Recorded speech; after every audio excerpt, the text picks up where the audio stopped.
You wake up and immediately feel the weight. Not obligation, something quieter. The cost of translation.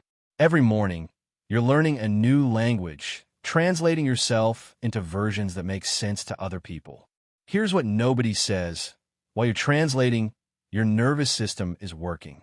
While you're editing your thoughts, your body braces. While you're nodding along in conversations that drain you, your cortisol climbs. By evening, you're exhausted in a way that confuses people because from outside, you just had a normal day. But what if the reason you're tired isn't weakness? What if your nervous system is actually trying to tell you something fundamental about who you are and how you're supposed to be living? What if the problem isn't you? It's that your biology was built for a completely different world.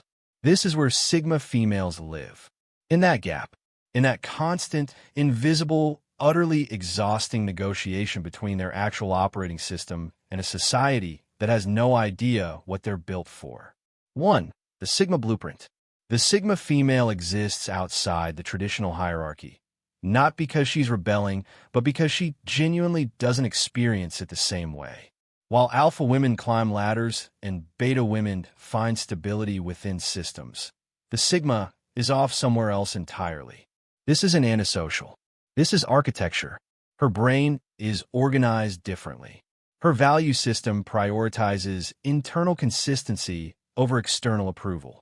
She processes social information slowly but deeply. These aren't personality quirks. They're fundamental neurobiology. Her vagus nerve engages differently. Her amygdala doesn't light up the same way in social situations. Her dopamine receptors respond to different stimuli. She's literally built for a different way of being in the world. Her nervous system doesn't reward being liked. It doesn't calm down in crowds. It relaxes when she's being completely, authentically herself. Everything else feels vaguely wrong. 2. The mismatch. Ancient wiring, modern reality. Your nervous system is museum-quality technology running Stone Age software. Evolution takes tens of thousands of years to update. You've had digital life for decades. Your ancestors lived in tight communities of 150 people where everyone knew who you were. The hierarchy was fixed. Your survival depended on reading social cues and maintaining your position. So your nervous system became hypersensitive to social pressure, rejection, and group dynamics. Now you're in a city of millions. You maintain hundreds of loose connections with people you've never met. You're expected to be different versions of yourself depending on context, professional at work, social with friends, authentic at home. Except you're never fully yourself anywhere. Your nervous system still runs that ancient program, but the input is completely different. It's drowning in information it wasn't designed to process. For the Sigma female, this mismatch is even more acute. While other women might find comfort in conforming to expectations, the social reward makes it worth it. The Sigma female's nervous system isn't wired for that trade-off. Conforming doesn't soothe her. It agitates her. 3. Her operating system. So what does her nervous system actually look like? It's parasympathetic dominant, meaning her body's default is rest. She calms down naturally. Silence doesn't feel empty. It feels like home. But this is a vulnerability in modern life. While others settle through social engagement, the Sigma female's system only truly settles when she's alone. And modern life is designed to make solitude impossible and social engagement mandatory. She's also wired with congruent sensitivity. Her nervous system audits whether what she's saying, doing, and projecting matches what she actually believes. If there's a gap, if she's performing something false, her system treats it as a threat. She can't fake it well. She can't pretend to care about things she doesn't. She can't perform enthusiasm she doesn't feel. Add her gift for deep focus and hyperfocus. She enters transcendent flow states when working alone on meaningful projects. And you've got someone whose nervous system absolutely thrives in conditions that modern life actively prevents. Solo work, authentic interaction, deep focus, autonomy, quiet time. These aren't preferences. These are neurological necessities. 4. The 4 modern pressures. The connectivity trap. Modern society has decided that isolation is pathological and connection is virtue. Open offices demand constant collaboration. Social media rewards visibility and breadth. Dating apps assume you want quantity of options. The Sigma female needs fewer, deeper connections. She's being asked to reprogram her entire reward system. The autonomy paradox. Her nervous system is wired for self-determination, but modern life removes autonomy constantly. When she has control, over time, decisions, direction, her nervous system settles. When that control is removed, it reads as a threat. Chronic autonomy stress is insidious. Her body is braced all day, every day. She's not conscious of it, but her system is in quiet rebellion. The emotional labor tax. Modern life demands constant emotional labor, managing not just your feelings, but everyone else's. The Sigma female isn't naturally attuned to reading emotional cues. She's not motivated to manage others' feelings. When forced to perform constant emotional labor, she's using conscious mind to override her unconscious resistance. By day's end, she's depleted in ways people don't understand. The mass condition. She becomes an expert at compartmentalization. Professional self, social self, dating self, family self, maybe an authentic self somewhere. But mostly she's managing multiple operating systems simultaneously. Your nervous system monitors all this, a full application running all day. By evening, she's depleted in a way deeper than regular tiredness. 5. The recovery deficit. Here's what she doesn't talk about. Sleep isn't actually restful. When your nervous system has been braced all day, resisting social demands, managing your presentation, it doesn't drop into rest when you lie down. Part of your system is still running, still alert.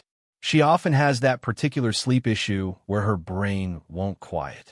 It's not anxiety exactly. It's her mind doing complex calculations about everything that happened, everything that needs to happen, all the ways she could have done things differently. The busier the day, the more active the night. The real recovery she needs is deep, unbroken solitude where she doesn't have to be on for anyone, where she doesn't have to respond to texts or consider anyone else's needs, where she can just exist without narration or performance. That's increasingly rare in modern life. And because she's independent, she tells herself she should need less rest. She should bounce back faster. But that's untrue. She needs more recovery because she's burning energy at a higher rate. 6. The redesign. Here's what shifts when you stop fighting and start designing. You get your life back. Give yourself permission. Permission to not want what you're supposed to want. Permission to need less social engagement. Permission to value autonomy more than social network. This alone is transformative. Design intentionally. Once you know how your nervous system works, architect your life around it. Negotiate remote work. Choose professions allowing solitude. Set strict availability boundaries. Be selective about relationships. Create physical spaces where you're completely yourself without editing. Make rest infrastructure. Rest isn't optional, it's maintenance. You need more recovery because you're burning energy constantly. Stop thinking you should need less. Find your people. You don't need a large community. You need people who see you without needing explanations.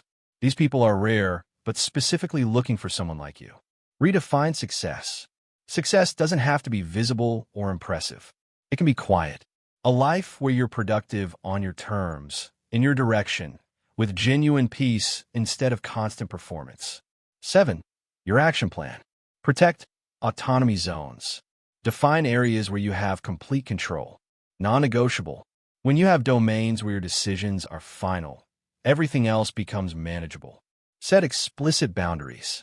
Stop letting people assume they can reach you anytime. Be clear about when you're available. This clarity calms everyone's nervous system. Invest in depth. One person who truly knows you is infinitely more valuable than 50 shallow connections. Choose carefully. Let the rest go. Build recovery time, not as a reward, but as essential maintenance. Time when nobody needs anything, nobody's watching. Guard this fiercely. Stop explaining. You don't owe detailed justifications. That's just how I work, is a complete sentence. Every explanation is an opening for someone to convince you that you're wrong. Align your work. Choose solo over collaborative, depth over breadth, meaning over impression. Your productivity and peace both improve when your work matches how you're built. Conclusion. You spent your whole life adjusting, explaining, performing, apologizing for being the way you are. That ends now. Your nervous system is not a mistake. It's the equipment you came with. The exhaustion you feel isn't weakness. It's the natural consequence of living in a world misaligned with your neurobiology. You're not supposed to thrive in open offices. You're not supposed to find meaning in social visibility. You're not supposed to light up at the things that light up other people. You're built for something else, something quieter, something deeper, something real. When you stop trying to be someone else and start building a life for who you actually are, something extraordinary happens. You stop being exhausted. You stop being confused. You stop feeling like something's wrong with you.